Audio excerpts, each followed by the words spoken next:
Salam dan selamat pagi.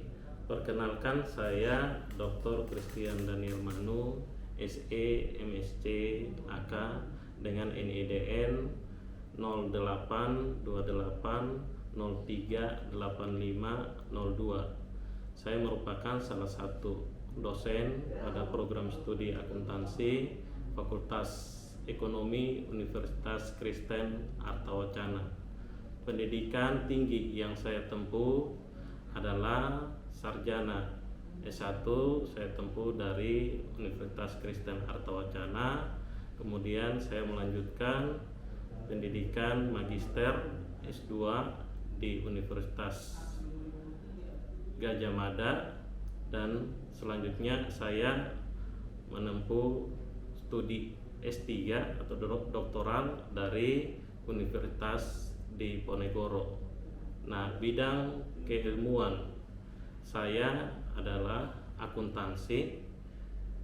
Kemudian dalam perkuliahan saya dipercaya untuk mengampu sejumlah mata kuliah, yaitu mata kuliah teori akuntansi, mata kuliah teori portofolio dan analisis investasi, mata kuliah perpajakan, mata kuliah hukum pajak, mata kuliah seminar akuntansi keuangan. Nah, di semester ini saya dipercaya juga untuk mengajarkan mata kuliah teori akuntansi dengan bobot 3 SKS. Nah, deskripsi dari mata kuliah yang saya ajarkan adalah bahwa mata kuliah ini berisi wawasan tentang landasan filosofi yang mendasari praktik akuntansi keuangan atau sistem akuntansi keuangan. Oleh karena itu, pembahasan dimulai dengan penjelasan mengenai sejarah pemikiran akuntansi serta metodologi teori akuntansi yang mendasari praktik akuntansi.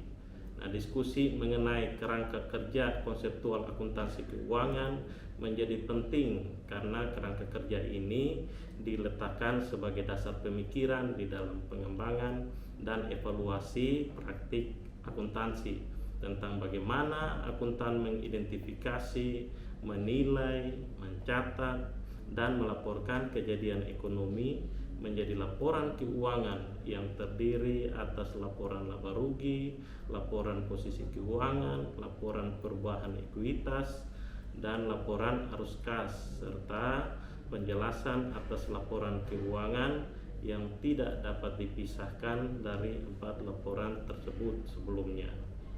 Adapun capaian atau kompetensi yang dimiliki mahasiswa setelah mengikuti perkuliahan ini adalah: yang pertama, mahasiswa mampu memahami dan mengimplementasikan peran dari teori akuntansi. Kemudian yang kedua, mahasiswa mampu memformulasikan masalah, kemudian menjelaskan konsep aset, konsep utang, konsep ekuitas, konsep pendapatan, konsep biaya, konsep laba, menjelaskan tentang teori akuntansi positif dan akuntansi untuk perubahan harga. Pada video pembelajaran saya kali ini, pokok bahasan yang saya ambil adalah aset dengan menggunakan metode pembelajaran based learning.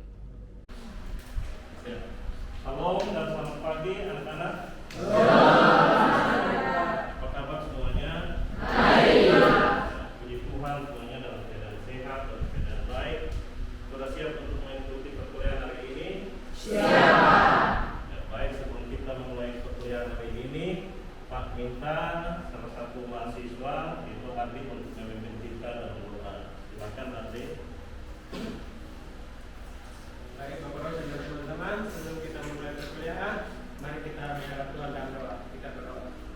Puji syukur kami pada kehadiran hadirat Tuhan, karena atas berkat dan izin darimu kami dapat menikmati hari hidup kami sampai dengan detik ini. Hari ini kami akan memulai perkuliahan kami. Mari Tuhan bantu kami menjalani perkuliahan hari ini agar apapun yang disampaikan oleh Bapak dosen boleh kami mahasiswa terima dengan baik untuk kami gunakan sebagai bekal hidup kami ke depannya. Ini kami ya Tuhan, ampuni setiap salah dan dosa kami demi Kristus Tuhan dan pengantara kami. Baik, terima kasih. kasih Ade. Ya, anak-anak, minggu lalu itu kita sudah membahas materi mengenai konsep dasar ya. Nah, konsep dasar itu penting di dalam akuntansi berkaitan dengan penyusunan standar dan lain-lain. Nah, Pak mau tanya, siapa yang dapat menyebutkan konsep dasar apa yang sudah dibahas di materi minggu lalu? Silakan. Baik, Pak. Ya, baik, silakan Putri.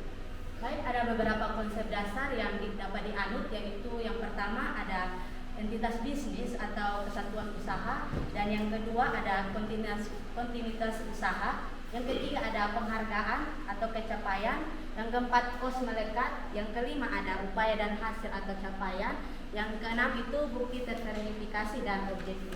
Ya, baik, tepat jawabanmu.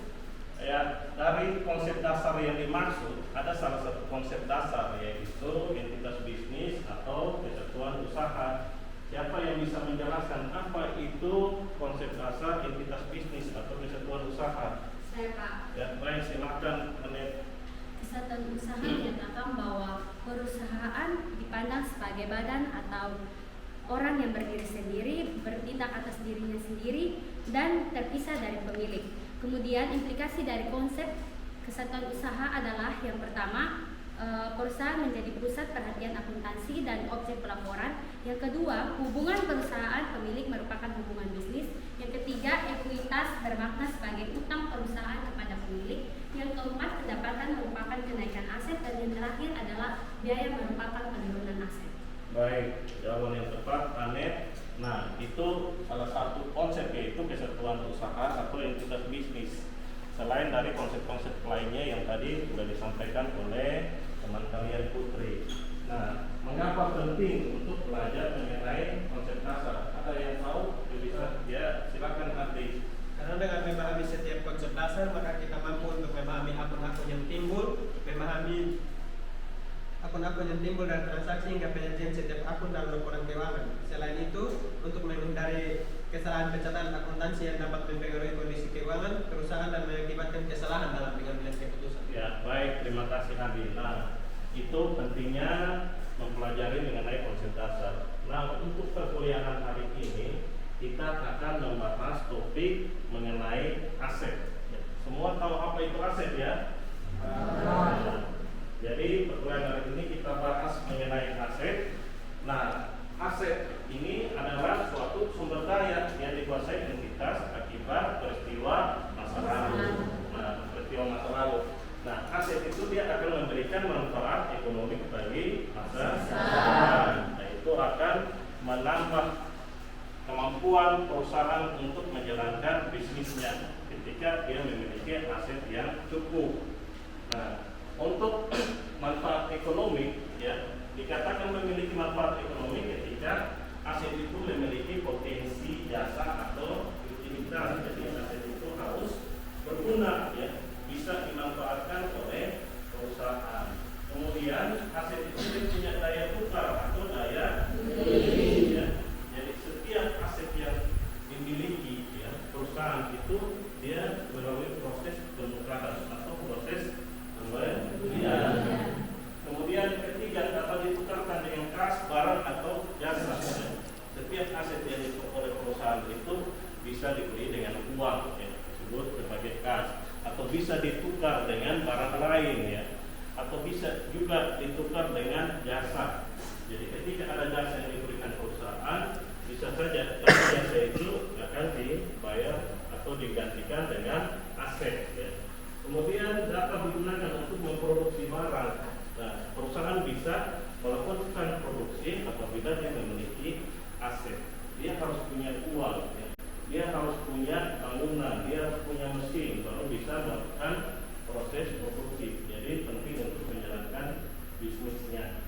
Kemudian yang kelima dapat digunakan untuk melunasi kewajiban. Kewajiban yang dimaksud itu apa? Nah, jadi kalau punya aset baru bisa melunasi utang. Kalau tidak punya aset berarti sulit untuk melunasi utang. Jadi penting untuk setiap perusahaan itu dia harus menjaga asetnya supaya dia bisa melunasi utangnya ya, utang atau kewajiban. Kemudian yang berikut dikuasai atau dikendalikan entitas. Ya, jadi aset itu dia dikuasai dikendalikan entitas. Jadi bisa cukup dikuasai, tidak perlu dimiliki ya. Jadi seperti kalau kalian membeli barang secara kredit ya, kalian menguasai tapi kalian belum memiliki sampai barang itu sudah dilunasi baru bisa kalian miliki. Pemilikan merupakan konsep yuridis bukan ekonomi atau substantif ya. Jadi kepemilikan itu ya konsep yuridis tapi bukan substantif atau ekonomi. Maksudnya apa? Bisa saja dia miliki tapi bukan dia yang mengelola aset itu, bukan dia yang menggunakan aset itu. Seperti kalian membeli barang secara kredit, kalian kuasai ya, tapi yang memiliki adalah pihak lain. Sedangkan ekonominya ada di kalian karena kalian yang menggunakan barang tersebut. Akuntansi mengandung konsep dasar substansi di atas bentuk. Nah, aset itu dia dinilai berdasarkan substansinya. Nilai aset itu bisa dinilai berdasarkan substansinya. Maksudnya apa? Berapa nilai rupiah yang didapatkan pada aset itu bisa diukur ketika melihat substansi. Pentingnya aset itu bagi suatu perusahaan. Kemudian pemilikan hanya salah satu cara untuk menguasai manfaat ekonomi. Karena ada cara lain yang bisa dipakai ya, tanpa kepemilikan. Dia bisa melakukan sewa ya. Biasa kalau kalian melakukan sewa, nah itu bisa ya sebagai salah satu cara untuk menguasai atau mengendalikan aset dimaksud. Kemudian transaksi masa lalu. Ini syarat pertama. Setiap aset itu dia harus ditransaksikan di masa lalu ya. Menjadi kriteria pertama untuk bisa mengakui aset. Lalu menghindari kontrak eksekutori untuk dikuasai sebagai aset. Dibuat hipotesis. Jadi dugaan nilai aset ini nilainya sekian, bukan berdasarkan nilai berdasarkan ukuran yang tepat. Jadi kemudian yang berikut pengakuan dan pengukuran aset seperti apa ya. Aset ini direpresentasi oleh pos sebagai dasar untuk memiliki sesuatu keahlian, berarti itu dikatakan dia memiliki potensi ya. Barang itu misalnya kendaraan bisa digunakan untuk transportasi, mesin produksi bisa digunakan untuk menghasilkan barang ya. Kemampuan, keahlian, pengetahuan yang dimiliki oleh karyawan perusahaan itu merupakan potensi dasar untuk mengembangkan usaha. Nah, aset juga memiliki daya tukar ya, daya tukar atau daya beli itu menunjukkan bahwa ada potensi ekonomi di situ ketika sesuatu dia memiliki daya tukar atau daya beli. Handphone yang kalian miliki itu kan bisa ditukar, bisa dibeli ya, begitu. Kalau bilang apakah batu itu punya daya tukar atau daya beli? Punya tidak, bisa punya gitu kan. Batu yang digunakan untuk bangunan ya, dia punya daya tukar, daya beli itu bisa jadi aset seperti itu. Kemudian dapat ditukarkan dengan kas atau barang ya, atau jasa ya. Uang bisa digunakan dengan ditukar dengan barang. Anda tukar tambah handphone atau laptop, barang dengan barang. Anda kasih kemampuan ya, berikan kemampuan, Anda kemudian dibayar orang dengan uang, Anda tukar jasa. Kemudian dapat digunakan untuk memproduksi barang ya. Untuk memproduksi barang berarti dia akan menggunakan mesin yang dipakai untuk juga memproduksi barang. Nah, itu sebagai aset. Kemudian dapat digunakan untuk melunasi kewajiban yang dimaksud adalah ketika memiliki aset maka akan mampu untuk melunasi kewajiban atau utang. Kalau tidak punya uang berarti utangnya dilunasi dengan barang. Makanya kalau orang mengajukan pinjaman biasa harus ada jaminan barang. Jadi kalau dia tidak punya aset berupa cash, dia bisa bayar dengan jaminan barang. Dikuasai atau dikendalikan entitas. Nah, ini cukup dikuasai, tidak perlu dimiliki. Seperti kalau Anda melakukan secara kredit, Anda menguasai tapi Anda belum memilikinya.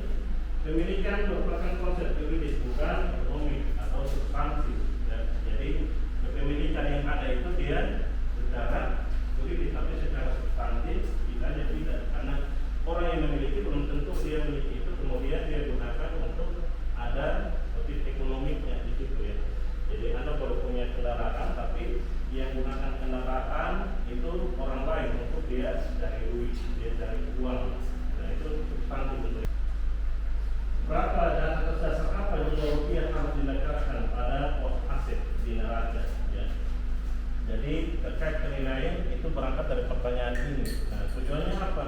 supaya bisa menyediakan informasi yang dapat membantu investor dan kreditor dalam menilai jumlah, saat, dan ketidakpastian aliran kas bersih ke badan usaha.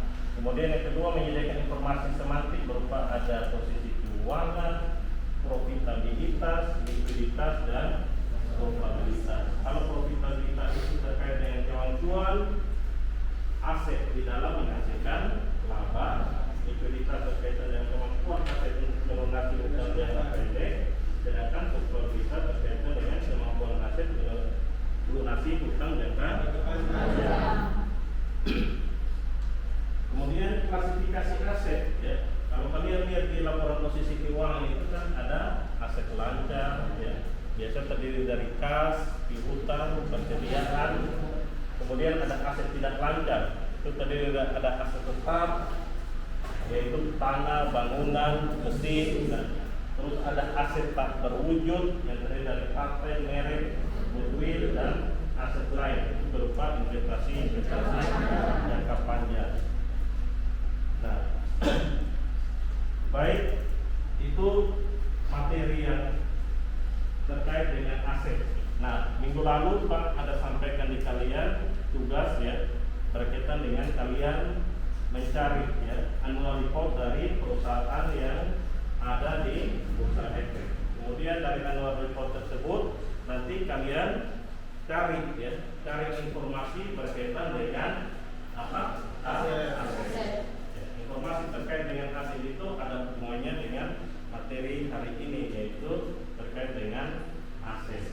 Nah, Pak terbagi dalam 5 kelompok.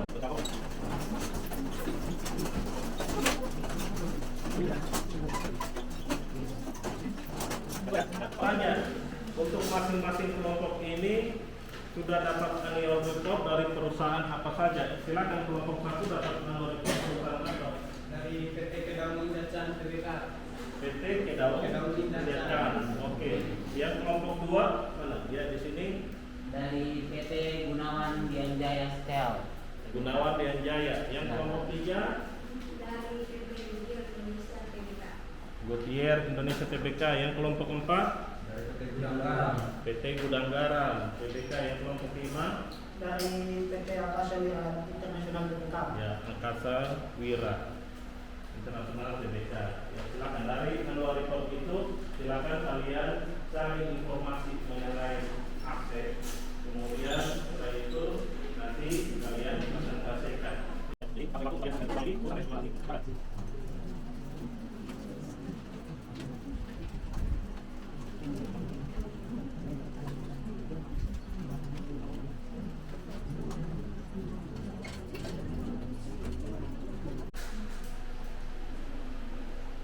Baik, waktu diskusinya selesai. Selanjutnya Pak berikan kesempatan kepada masing-masing kelompok untuk menyampaikan hasil diskusi dan kelompoknya masing-masing. Pak persilakan dari kelompok 1 yang diwakili oleh Ardi. Silakan Ardi. Terima kasih Pak. Kelompok kami mendiskusikan annual report dari PT Kedaung Indacan. Berdasarkan annual report, informasi aset yang kami peroleh, total aset perseroan mengalami kenaikan dari 15 miliar rupiah di tahun 2020 menjadi 187 di tahun 2021 atau mengalami kenaikan sebesar 30 miliar atau 19%. Kenaikan ini terutama karena kenaikan pada aset lancar dan sedikit penurunan pada aset tetap. Dari sisi aset lancar terdapat kenaikan 102 miliar di tahun 2020 menjadi 136 miliar di tahun 2021 atau mengalami kenaikan sebesar 34 atau 34%. Hal ini terutama kenaikan piutang usaha dan persediaan seiring dengan peningkatan penjualan perseroan. Sedangkan pada aset tidak lancar mengalami sedikit penurunan dari 54 miliar di tahun 2020 menjadi 50 miliar di tahun 2021, terutama karena penurunan aset pajak tangguhan karena penyesuaian pesangon akibat Undang-Undang Cipta Kerja yang baru dan penurunan aset tetap karena penyesuaian periode berjalan. Ya, baik. Selanjutnya kesempatan kepada kelompok 2. Silakan ya. Baik, kami dari kelompok 2 akan menyampaikan annual report dari PT Gunawan Dian Jaya Steel Tbk.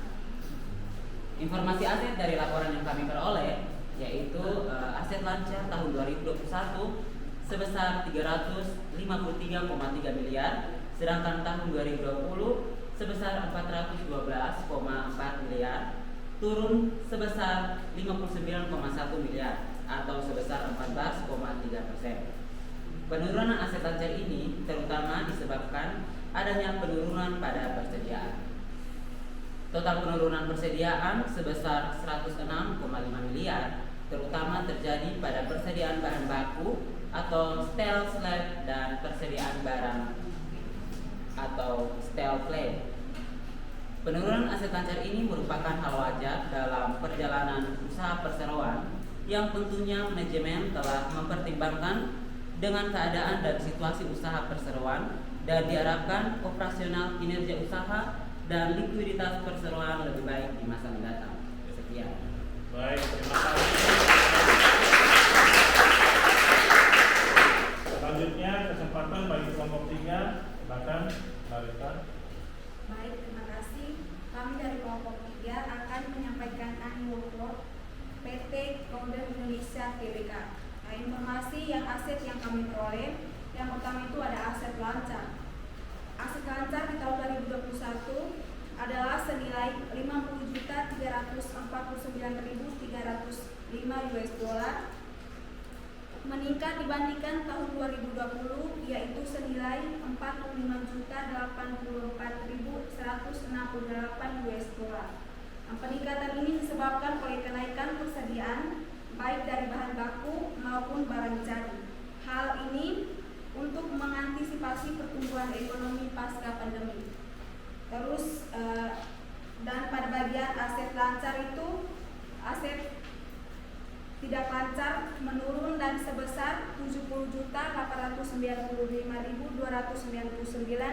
US$, pada tahun 2020 menjadi sebesar 69.585.299 US$, pada tahun 2021, disebabkan oleh realisasi tagihan atas restitusi pajak, beban penyusutan dari aset hak guna, dan beban penyusutan dari aset tetap. Baik, terima kasih. Kelompok 4, Silakan Bano.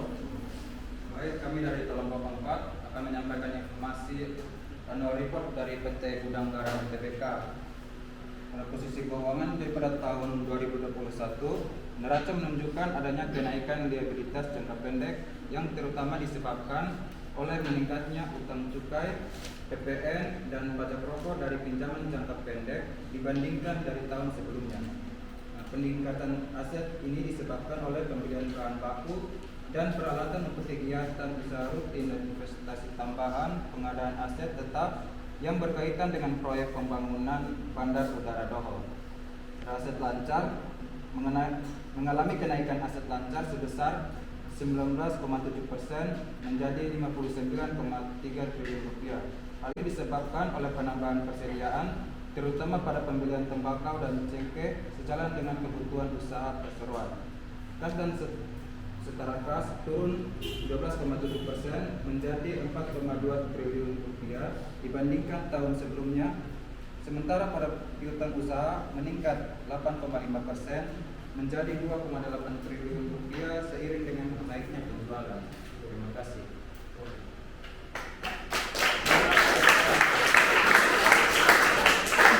Baik, selanjutnya kesempatan bagi kelompok 5 oleh Al. Silakan.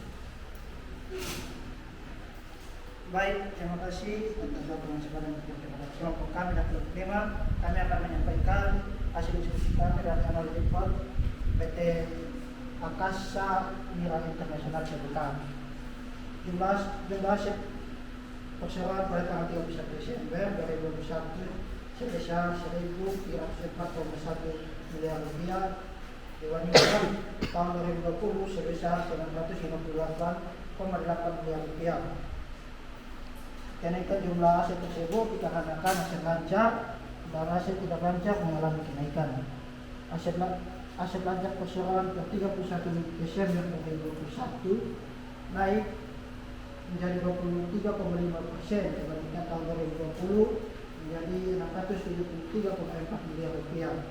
Kenaikan aset lancar tersebut terutama disebabkan kenaikan kas dan setor kas sebesar 41,7 miliar rupiah atau menjadi 12,3%. Sejalan dengan peningkatan laba bersih, perseroan dan kenaikan piutang usaha sebesar 43,3 miliar rupiah atau menjadi 36,2%. Untuk aset tidak lancar per 31 Desember 2021 sebesar 630,7 miliar rupiah. Sedangkan aset tidak lancar per 31 Desember 2020 adalah 413,6 miliar. Kenaikan sebesar 52,5%. Tersebut disebabkan karena adanya pembelian sebidang tanah dengan bangunan di Gudang Putri untuk pabrik domestik dan sebidang tanah di bangunan untuk kantor dan pergunungan di Pulau Gami. Baik. Terima kasih.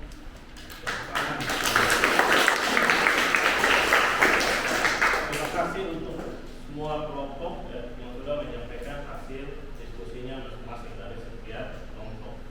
Nah, dari hasil tadi kita mendengar bersama bahwa aset itu untuk setiap perusahaan itu ada perubahannya, terutama ada pada aset lancar, kemudian aset tidak lancar.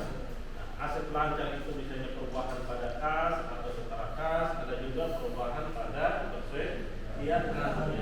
Aset tidak lancar itu misalnya ada perubahan terkait dengan aset tetap, pengadaan bangunan, pembelian peralatan, pembelian mesin. Nah, itu semuanya terkait dengan aset.